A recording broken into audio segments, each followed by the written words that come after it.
And we are back. Black and a Half, episode number 226. 226. I'm Silas Lindenstein. I'm Samantha Rund. And this is Black and a Half, the longest running comedy podcast in Seattle. Probably. So today's episode, it starts off with a little TikTok, tickety-tock talking. Mm-hmm. Tickety-tock till you don't stop. Talk, tickety-tock, talk, talk, talk. And then it gets into a big discussion on AI. Twister. Huh? That's a great tongue twister. Tickety-tock. Tip. Yeah, I'll come up with one and I'm going to copyright it. We get into an AI discussion, and AI, what is AI? Can you cheat AI, matey? Can you cheat with AI? What kind of relationship can you have with AI? I think we pose some pretty fun philosophical questions, personally. Yeah, actually, I'm going to tell you, this episode is pretty hot. We talk about things that are spicy, maybe a little bit. But if you are in a relationship or about to get in one, no, I think it's great. We talk about expectations and parameters. And there's some things in here that you might not have thought about before. Because I didn't think about it before either. I mean, I did before I said it. But I mean, when I was younger, this stuff was not even on my radar. And some of it didn't even exist. So sometimes I just think I am so glad I'm not single now, because I don't think I'd be able to handle it. Oh, yeah. Well, I'm also too old to be single. And you're also happily married. That's the most important reason why you're happy or not. Yes. But I mean, that. Look, I watch Sliders a lot, so I'm used to going into alternate dimensions. And Sliders? That just made me hungry. Yeah. I haven't seen it. I just heard Sliders. Traveling through dimensions can really make you hungry too. Oh yeah. So anyway, so that's the episode. We're gonna chat about that, and it's fun. Check it out, and like, subscribe, all that. And here we go. So yeah. All right. Here we go. Black and a Half, episode number 226. TikTok and AI.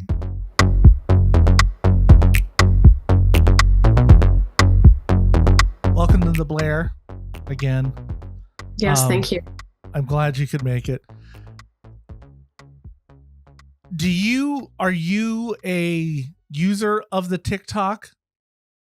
I have it, but no. There have been a couple times where I'm like, I probably ought to, and also not ought to. But I do have opinions, of course. So, I mean, if this ban is, I mean, I can't see it not happening Sunday at this point. Will you miss it? I personally won't miss it because I haven't used it at all. I've probably used it maybe 5 times in its existence for a maximum of 1 minute each time. I'm not a TikToker. So you don't even not even people sending you links to TikToks? I mean, because I'm just I don't use TikTok. So it doesn't, for me, it's as if it never existed. If I sent you a link, you wouldn't? If you sent me a link, you'd probably have to text me then and say, hey, I sent you a link. Look at it on TikTok. Yeah. If you texted me personally, not through TikTok, because I won't get notification. If you texted me personally, then I'm going to go on TikTok and check out my friends' videos if they ask me to, of course. Yeah. Okay. I think originally when I heard about it being banned, I wonder, or we were talking about TikTok, or at least I was talking to you about it at one point, probably not even when we were doing the podcast. And I was just thinking I was very much oh, the authorities are saying it's dangerous. It must be dangerous. I don't want to go on it if it's a risk to national security. And, I just didn't even need to think twice about it. And you're a good citizen. I am. But, the thing that, oh, man, I might start crying on the podcast. What? I miss being able to trust authority figures more. I was fortunate in having good experiences with a lot of different authority figures, but now it's I didn't question it. But now I've seen in this aspect of TikTok, the motives behind it. But now, I've read multiple different articles, and it seems from what I've learned that it is kind of equally split between both parties for those who are in favor of like banning it. But Right. I did hear that I think I was watching CNN, like a clip from CNN yesterday, and there were talks about, well, what if, an American company buys it up or blah, blah, blah, or what if like Elon Musk buys it up? And I was just like thinking, please no, because I don't know if that's even a possibility, but I wasn't concerned about the government trying to contain and change our information in the way I am now, then when I heard about it. So now I'm just like thinking about, um, is it really more of a risk than other apps? Like, and also, what is the reason for really wanting to remove it? I'm not an expert in the reasons, but I am aware of that it's going to negatively impact so many Americans, at least in their ability to provide for themselves. Yeah, At a definitely. time where they really, really need the help. So I'm concerned about like the motives behind it. And for me personally, it doesn't affect me because I don't use TikTok, but just in the grander scheme of like, why is it happening and who is it going to impact? I am concerned. Right. Yeah, there's potentially a lot of creators that'll have to find a new platform to get seen. I do watch stuff on there quite a bit. I scroll. That's the biggest reason why I didn't want to do it, because I know it's like, oh, you're better off without it. Absolutely. well, it's hard enough for me not to scroll on like Facebook sometimes, Mhm. and my Facebook usage is pretty minimal. But Yeah. I know that TikTok is much more like, if having kids has made me, I'm fine. I'm fan of them banning most social medias at this point, just for the sake of my kids. I think it's better for them for it not to happen. So I got weird feelings about I love the way you connect with people on a lot of them. It's almost to me more like an entertainment channel than it is a social channel, because I don't really interact with people there. And I do feel like when people, the idea that people can leave comments, I don't know if that makes it social, but just comments in general are just rarely lead to good things. It just always, even it'll get super positive, and then someone will be like, well, you don't know how to parent, or something like, I mean, people are going to say that anyway. Like the second, but I don't want to read it. There's already like one person there just being like, you don't know how to parent your child. But no, I'm just kidding. My kid doesn't say that. But I'm kidding. Like the second you become a parent, like no matter your setup, it's you and a kid. Like regardless of how many other people are in the room. That was I think like I was sharing.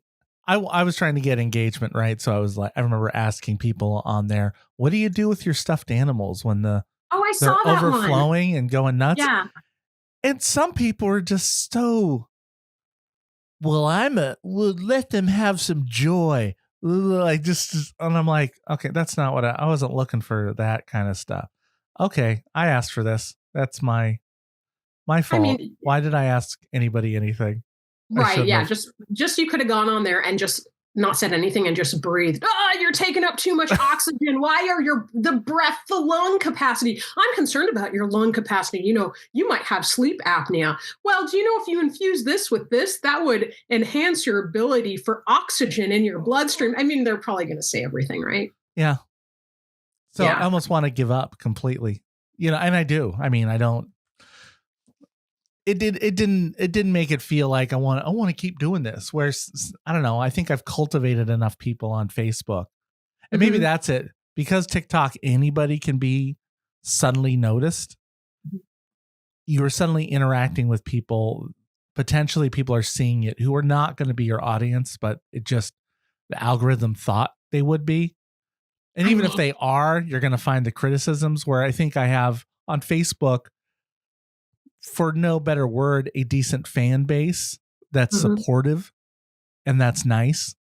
Mhm. Like, just I know I can leave a comment on there, and usually it's mostly I mean, because supportive. it's mostly people you know on Facebook, right? Or do you Yeah, just or share my opinions, or the people who don't share my opinions have blocked me or unfollow me at this point, so they don't, or they know that I fight back, so they don't bother, which is good too. So yeah, it's preaching to the choir now, and I'm fine with that. I'm okay. It's less stress. Hmm. I'm okay with that. What's with that with Preaching to the TikTok choir. or preaching to the choir? Yeah. But TikTok, any innocent video, yeah, no matter what you do now, haters gonna hate. Haters gonna hate. Haters gonna hate. Haters gonna hate. Taylor Swift is Haters gonna hate. pretty brilliant there. She's right. She's Shake so it right. off. Shake it off. I need to shake off the haters. Oh my gosh. Okay, actually, so I had like the weirdest experience the other day. I mean, I guess it wasn't the weirdest. It just I had a little bit too much actual coffee in the morning. Like I like to get the Starbucks iced coffee, the dark roast. It's so good.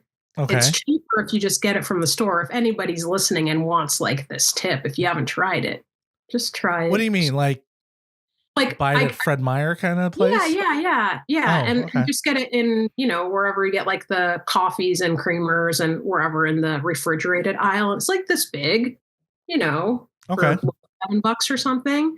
And then I can't handle that much caffeine. So I'll just have like half of a cup in the morning. But I had a little bit too much the other day and just felt a little bit jittery all day because of it, which sucked. So I don't know if this fed into it, but it was just weird because when I was out and about, I was just getting a lot, because you're talking about haters going to hate. And that's what's reminded me of it. Just people being like more unfriendly and looking at me like something was wrong with me. And I'm not saying that like whenever I walk into some place, people are like, hello, here you are, like cheers, even if they don't know me. But it was just like such an opposite. And I wasn't even in a small town in Texas that I was like, what is on?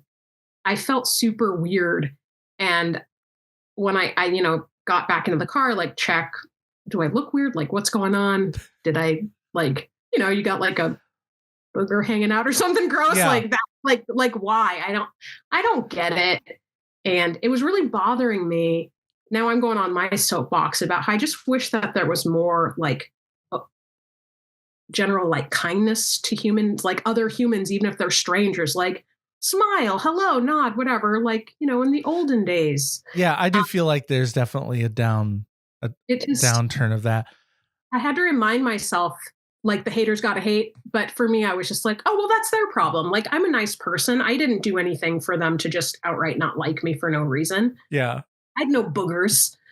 Okay. So last week I was driving home and I'm going up this hill near, if people know Shoreline, right next to Arby's, they would know what this is. I'm going up it and a person, I don't know if he was trying to get into the turn lane, but to do that, he crossed into my path, like into my lane, right? So he's heading toward me. So he had to swerve into my lane because he didn't want to wait, right? So he's heading straight toward me, like oncoming. Because he couldn't wait. So he wanted to try to do a head-on collision because he couldn't wait for the meet. And so I started honking. I mean, maybe he was a decent amount away. He was kind of far away, but I was like, I wasn't sure what he was doing 100%. Part of me was like, are you right? Like, honk, I'm in the section. And he flips me off. He flips me off and then turns and gets into the thing. And I'm like, I was like shocked. And then I flipped him off back. And I'm just like thinking, you were in the wrong lane. How are you righteous about honking? Like that you're mad that someone honked at you, but you were in the wrong lane. How do I know for sure you're aware of what's happening? I just thought it was such a funny, it was so funny that like, I think I did laugh at first, like, what the, and then I'm like, I'm going to flip him off.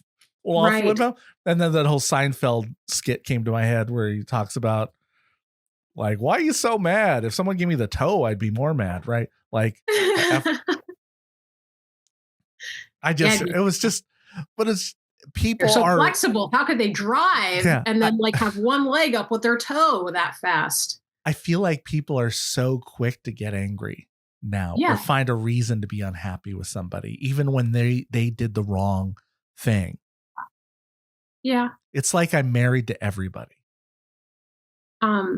Just kidding. I'm like, I would laugh at that, except for Gretchen is lovely. So I know she doesn't get mad at me. Like so, I know you were going for the punchline. Same with me.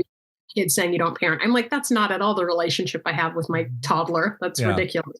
It's a silly joke. You said something that reminded me of something else. What was it? Oh, okay. But so I read an article like late last night, early this morning, who knows, sleep was off. And about how like a woman fell in love with AI. And what you're talking about with people being like unfriendly, it just makes me concerned for, that sounds like such like a fear monger, but no, I'm just like seeing certain trends in society. And I watched a ton of documentaries last week, which I know we don't have to talk about, but I watched like 2 more since I think the last time we spoke, because it's easy to do in downtime. Like you just, But anyway, so I've been seeing like I've been like studying human nature through all of these different types of people and personalities. And so it just like got me connecting different dots and like wondering about things. Yeah. So seeing like the overall unfriendliness of people and fear and isolation and other ways they're connecting on social media, blah, blah, blah, going away. And then reading this article about this woman who connects with AI because she's married. Oh, but scandalous. This is an affair? Yeah, it's like full out. She's paying hundreds of dollars to get this like AI chat. I think it's a chat GPT relationship or something, but it's not unlike, her. I have a spoiler about, it might not even be a spoiler if you followed the news, but for me, the whole Ashley Madison spoil scandal, the news? Well, that's why I'm like, I'm Ashley Madison from 8 years ago, 10 years ago. I don't think that's a spoiler. But see, I was unaware of this detail until I saw the documentary. So is it okay if I talk about it? Yeah, fine. As it connects, okay? Yeah, I don't think it's a spoiler. The thing is, it's like these men and women or whatever, but I think it was mostly the men that were, mostly men, because not all the women on Ashley Madison were real. There were, they were like, some of them were bots or whatever. And so these men are having these emotional relationships and paying money to connect with bots, which made me think of like, but they believed they were real. I think that's the difference. Where like in this example of this woman, she believed that, like she knows that AI is AI, but she starts to have this emotional relationship with it. And then there's apparently this whole thing on Reddit where all of these people are already having these emotional relationships with AI. But okay, is this woman married? Yeah, she's married. To somebody else, not to AI. Okay. No, somebody else. Say question then. Is that cheating? Is having an emotional affair with AI cheating?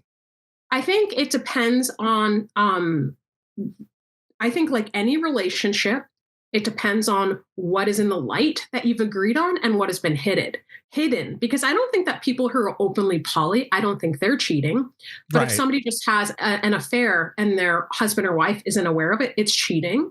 Like if you say you're saving money together and then one of you like bankrupts you, that's cheating. It's about,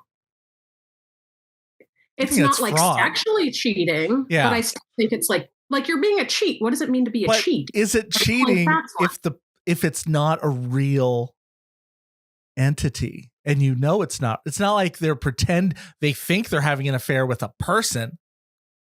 It's actually just a machine.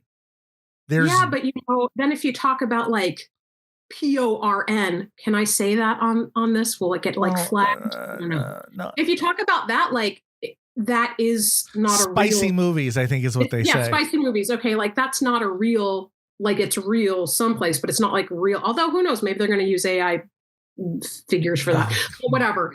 But if somebody's doing it in secret, that's also cheating. It's not like tangible. You can't like touch what's going on through the screen. So I think it's like the you think spicy movies are cheating? For me, it is. Watching a spicy movie without the consent of your partner. It's about what's being deceptive. It's about keeping something. Okay, wait. First, let's define cheating. Haha. The semantics of it. Define what it means to cheat.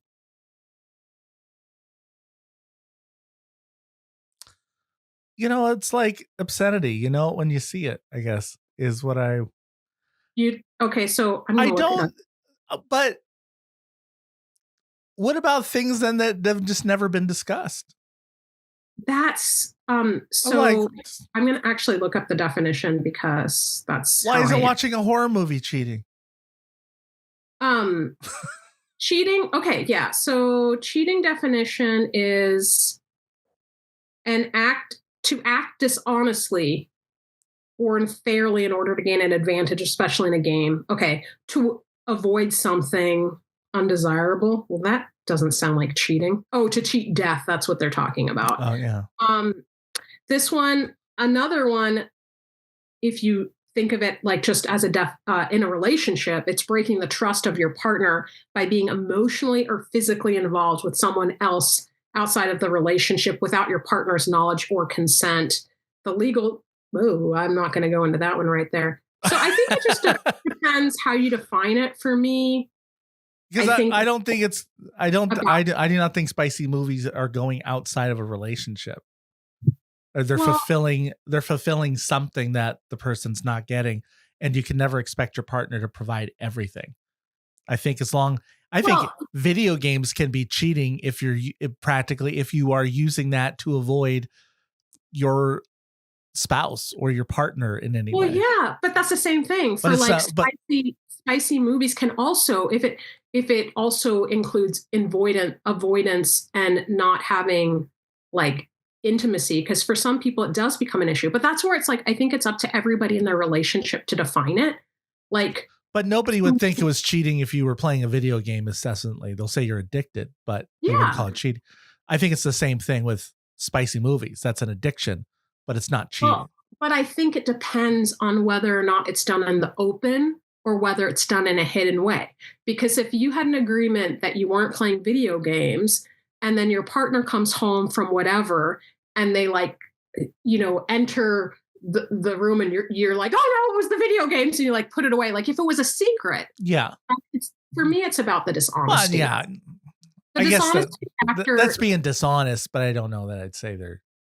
Well, I think dishonesty to me is a form of cheating. I think there's a form of like physical cheating and emotional cheating, and then also like cheating, like they say in a card game, where it's like you're lying about something. Now, is it the kind of cheating that's going to break up a relationship? I think there's all sorts of like levels of. Yeah. Somebody watching a show that they're watching together and they couldn't wait for you and pretending you didn't watch it. That's dishonest. Yeah. I mean, but if that's the foundation and bedrock of your relationship, I think that's what I mean. Like, I think it really depends on each person. Yeah. And I'm not going to say like, oh, either one. I'm not going to say it's cheating to watch spicy videos. It's cheating to play video games. It's cheating to date AI. Like, that's for people to decide in their relationships. And it also depends on like how open or secretive it is and to what extent, like, is it ruining their lives? I will go out on, I do not think an emotional relationship with AI is cheating. Yeah. Okay. I do not think so. Riddle me this though. Riddle me this. If you have an emotional relationship with AI. Yeah. Okay, I'm just going to say Sally and Joe. Why not? Sally and Joe, and her AI is Ted. Okay, so Sally and Joe, they're happily married. They're saving for a down payment on their home. Real guy is like busy at work, and Sally just, she also feels like she can't talk to him about certain things that he doesn't understand. So he's like, yeah, cool, you can talk to AI. Yeah. Cool, casual, I'm going to talk to AI. But she starts telling AI things that are secret, that she's never even told her husband. Mm-hmm. She starts like, having more of an emotional connection with AI than with her husband. Like at the end of the day, she'd rather talk to AI than her husband. And here they're saving for a down payment on the house, but she has to spend money to keep talking to AI because there's a fee. Yeah. So she starts dipping into the money that should go towards their down payment and starts secretly giving it to AI. That's messed up. That's misuse of funds. She should be using the money that should be out of her fund. Right, but she's also like, she's lying to her real life. If she's lying, that's bad. Right. Yeah. And that's where I'm like calling like the cheating, right? I mean, right. But if you he was lie, aware of it, it's in the open, but he wasn't aware to the extent of it and the deception of it in this example. Yeah. I will go anytime there's deception, I'm not cool with it. Exactly. But if there's no deception, I don't think my spouse needs permission to talk sexy to AI if they want to, because it's not real. And that's for you guys to decide yourselves. Right.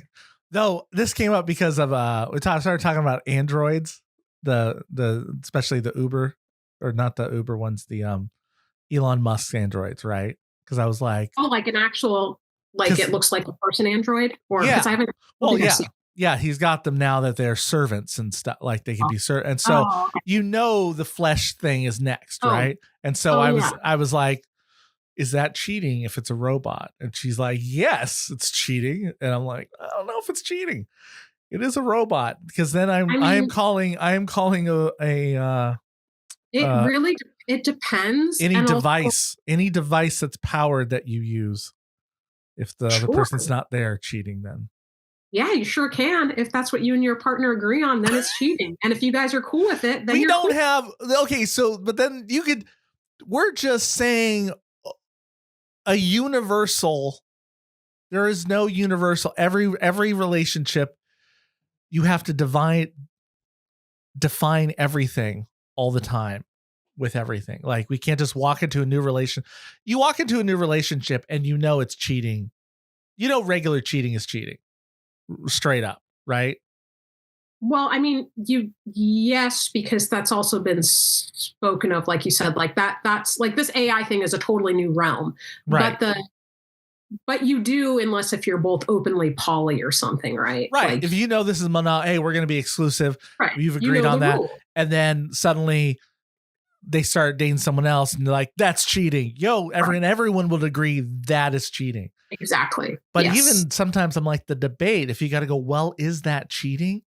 Spicy movies, and like, it's not real. There's no physical touch. Yeah, but no emotional touch. Or not, no chance. Whether or not something is real or not, like the way that it impacts your brain too. Like, I actually had this discussion with a friend that's kind of about that, and also the movie Don Juan from like years ago with Don Juan DeMarco. No, wait, I don't know. Was it thing. Johnny Depp? No, Joseph Gordon-Levitt and Scarlett Johansson, I think. No, was it Scarlett Jo? I think it was Scarlett Jo. It was years ago. ScarJo. He was watching a lot of stuff, and it was impacting his version of reality. And she was watching a lot of stuff, but different. She was watching all the rom-coms, and it gave them these unrealistic. Wait, was he watching spicy movies? Is that what you mean? Okay. Yeah. But the thing is, it gave them both unrealistic expectations of the other. So like, even though they were present in a relationship, they still weren't present in the relationship. They had all these fake expectations that were about fantasy things that they thought were supposed to be real. And so I'm just honest. I'm like fired up today because I'm just like, can we preserve humanity? Like, can we just talk openly and be humans? And some people you're going to mesh with and some people you're not, but you got to get like your expectations and what is real and not real, like out there in the open. And yes, this is uncharted territory that people are moving into. And I think for some people it can be helpful. For some people, it's going to be really damaging and dangerous. I think rom-coms have a chance of being worse than spicy movies. Because you're a man. Oh, I think it's because rom-coms are unrealistic. And so are spicy movies. Hold on, but you see a rom-com, and people will use those rom-coms as example. How come a man just won't do that? And people are like, oh, I'm trying to be like that. But people watch spicy movies. We know it's unrealistic. You're like, no one is ever going to let me do that. You know it's unrealistic, but it's unrealistic, but I don't think, because you're saying we know it's unrealistic, but not all guys, like I'm a woman. Okay, take it from me. Not all guys think that stuff is unrealistic. It's just like nope, not going to happen next. Like, and like, at least I'm aware with like romantic movies that I watch it, and it's just like, some of the stuff is realistic and some of it's not. Some of it is like not even attractive because it's so ridiculous. I think it's more dangerous because some of it is so realistic. Like it is so close to reality. Well, yeah, but so is the other. Not once. No, not one plumber. First of all, the percentage of female plumbers in spicy movies is way higher. You have a history of knowledge of things that you've viewed in spicy movies. Okay, I can't really come and speak to you as an expert on that in any. No pun intended. I can talk to you as like somebody who's a female who has had to deal with some BS from people who have watched it. That's what I can talk about. I will say I do feel bad. The new generation. Because I was going to say that to you too, because probably the age that you started watching those, how old were you? I mean, I'm trying to think when it was scrambled. When did when did I try to watch it versus when did I succeed? That's true. Right? Trying to watch it between the scrambling on the Spice Channel. But let's say it was high school, right? Well, what I'm saying is now I do think there's a problem with the easy access to it now. I think teens now do not understand the difference. I do think they don't understand. They're like, oh, is this just what happens? As much as teen girls are like, see a rom-com and like, is this what happens?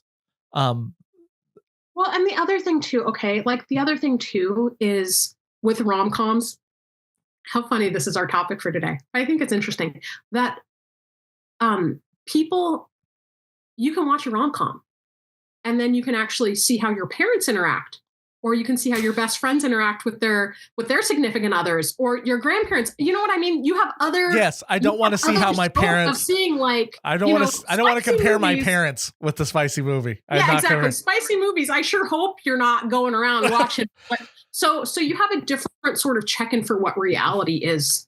Dad, is this real? Does this really happen? What are the chances? Yeah, That's okay. Yeah. Well, but today's, I almost feel, one thing I feel bad for the kids is how not normalized, but like the quest level is so like when I found the Dirty magazine on the top of a trash can when I was in 9th grade. Oh, the quest to see anything was like, oh my gosh. It is so low now. Like they just can Google. They just know they just need a computer. Oh my gosh. that is interesting because then too, like you have it built in from your questing as a kid, you're going to have to work for it. Yeah. Versus it should arrive like DoorDash, swipe. Oh yeah, absolutely. Why are you not performing? Instant. I sit back and you do everything and I have no effort. I mean, yeah. I don't know. I don't know. No, I feel like that has taken away that people feel like they need to earn it or work for it. They want to get right to seeing real. I was just happy to be with somebody. Like it was like, oh my gosh, if I could just get somebody to sit next to me, I'm happy. Let alone next. So I feel like it's too easy. I mean, I guess that's the thing with the AI relationships that I kind of find scary, and I shouldn't admit this, but I'm like, I could see the appeal. Like, I like writing with people. Like, I could see you write, you have a nice conversation, you feel heard, you feel like the person shares your actual interests. It's not a person, it's a bot. But like, it makes sense how it could be very appealing. I But love brainstorm. work. I brainstorm with ChatGPT all the time. I love it. Like I get bet. I don't think they say things that are particularly good. Like I think it's like a 1% out of it that I'm like, oh, that's a nugget that I could actually use in some way. One But craft your own rom-com, because Valentine's Day is coming up. You might want to ask him for some ideas.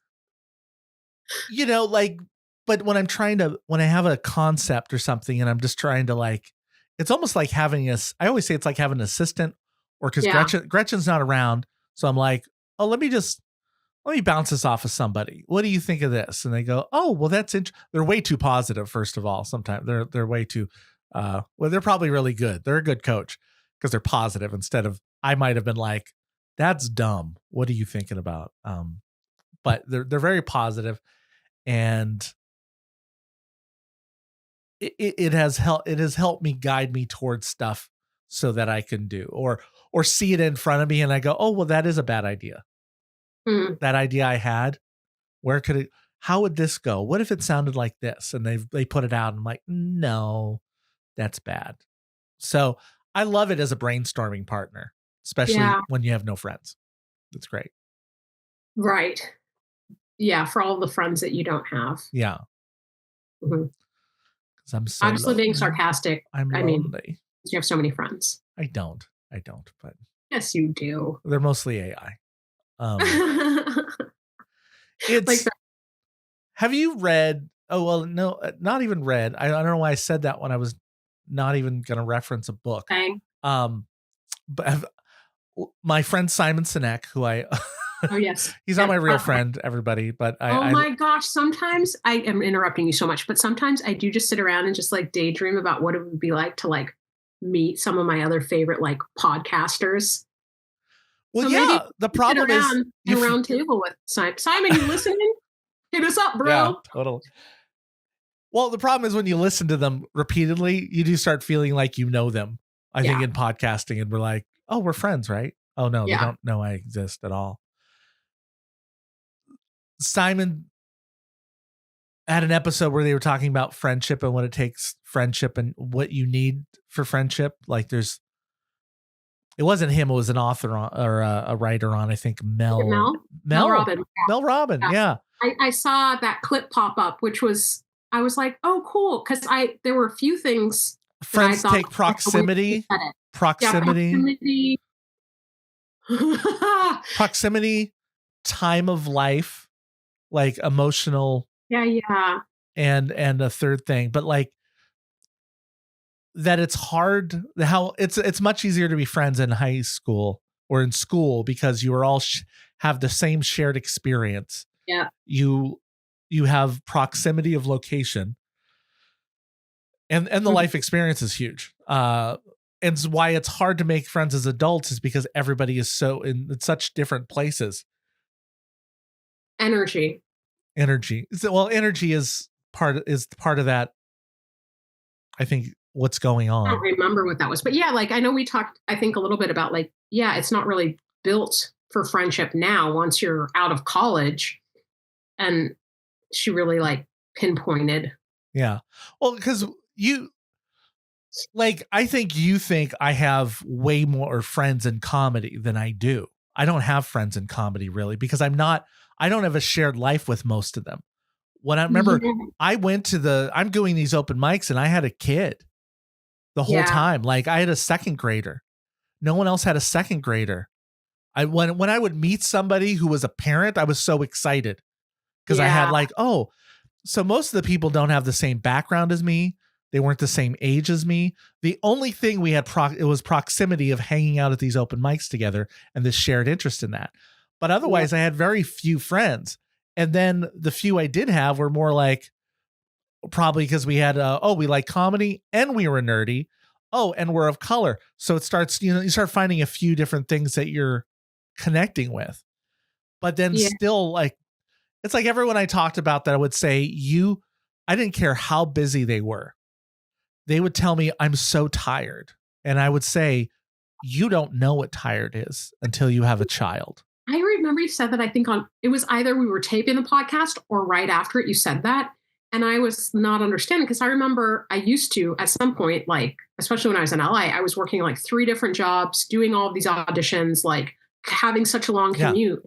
I was so busy. So definitely, I see it now that I'm a parent. I see. Manny, I see. Manny Yeah, sent Manny sent me an apology about that. He's like, dude, you were so right about the sleep thing. You just don't, until you have a kid, you do not know what it's like to be tortured by sleep by the person you love. Right? Gosh, It is. it is like you see why sleep deprivation is a torture method. Yes. Oh, and God. like And these people. and there's probably people that listen to this and be like, no, I work nights and I'm super tired. You don't know, Silas. I'm super.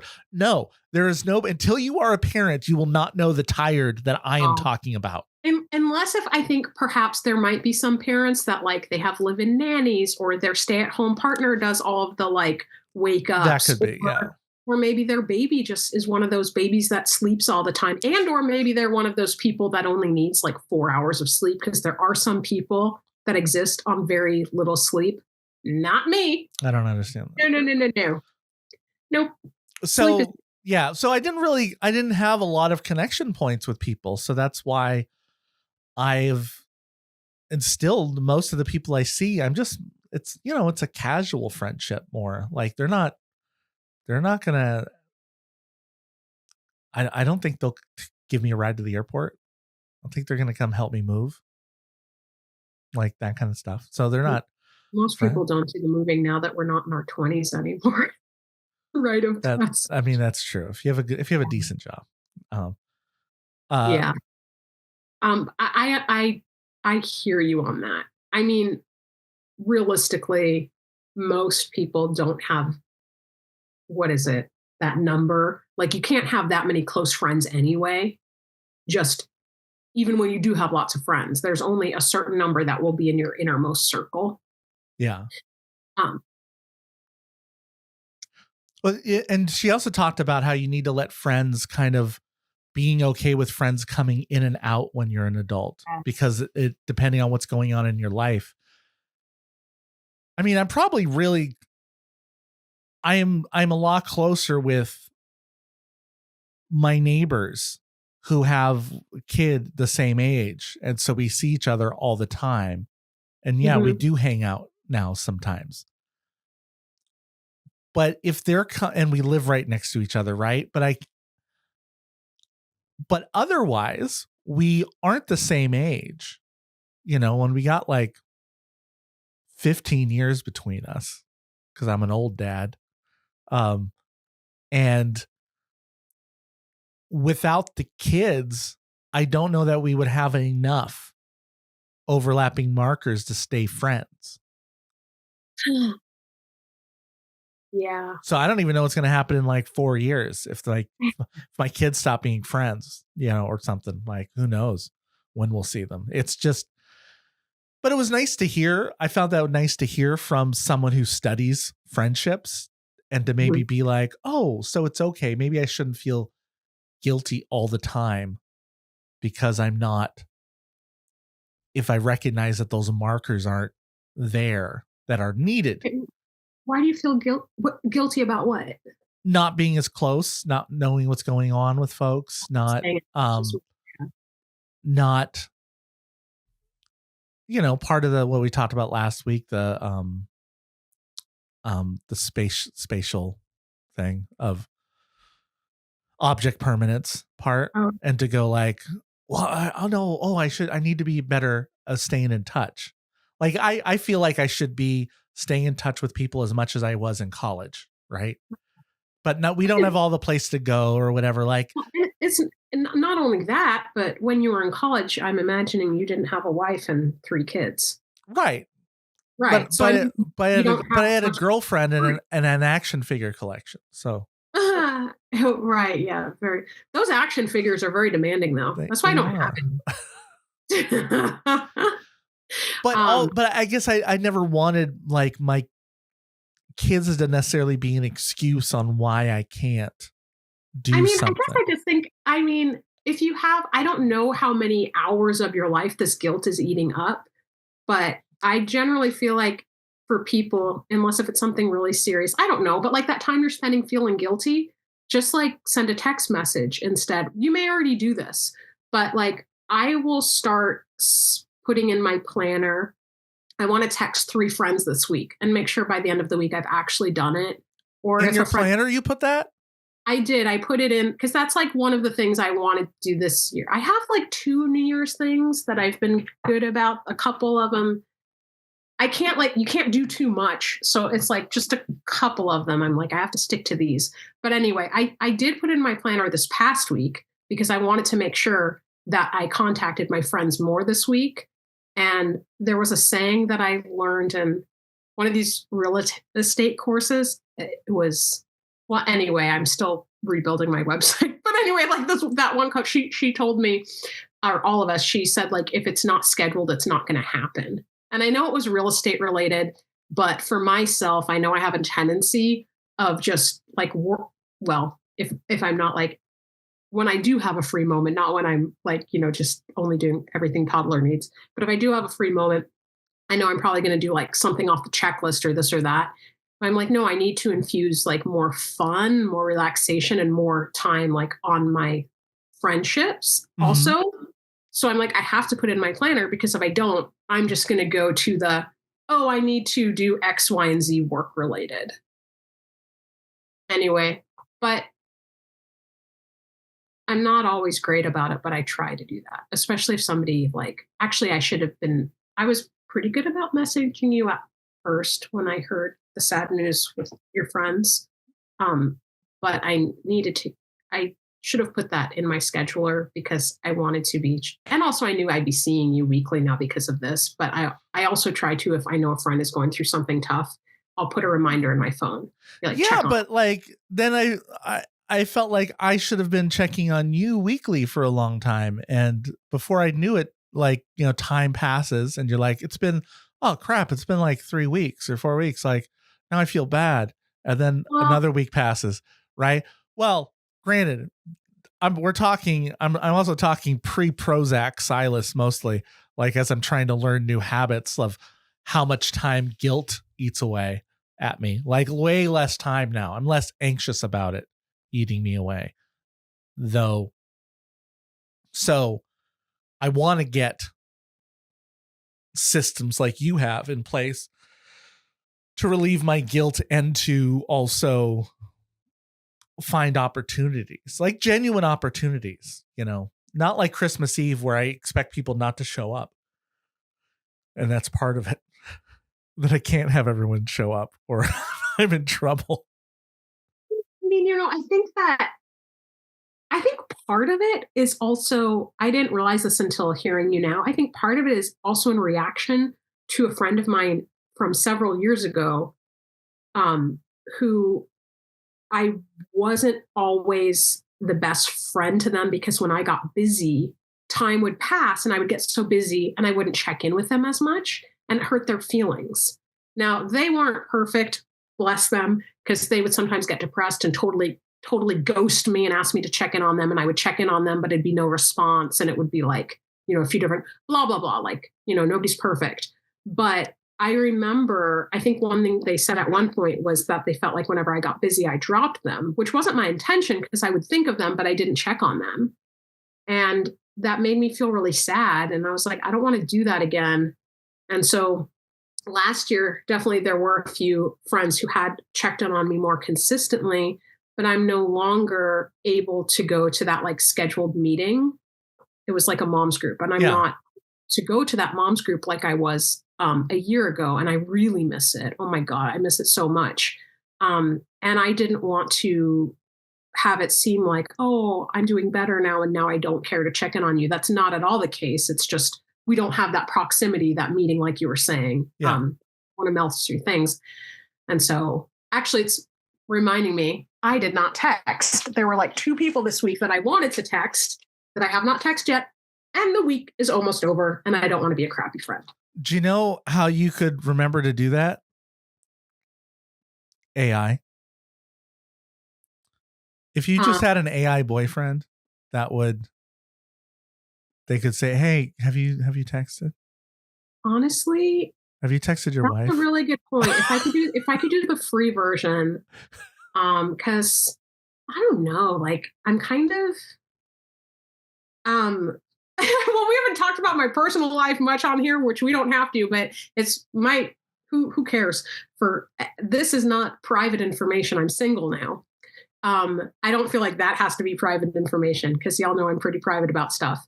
And like, I'm kind of like, I want to just be single. I love spending time with myself and my kid, but having an AI boyfriend, if I wasn't worried about it messing up my brain and making me crazy, I would have an AI boyfriend because it would be uncomplicated.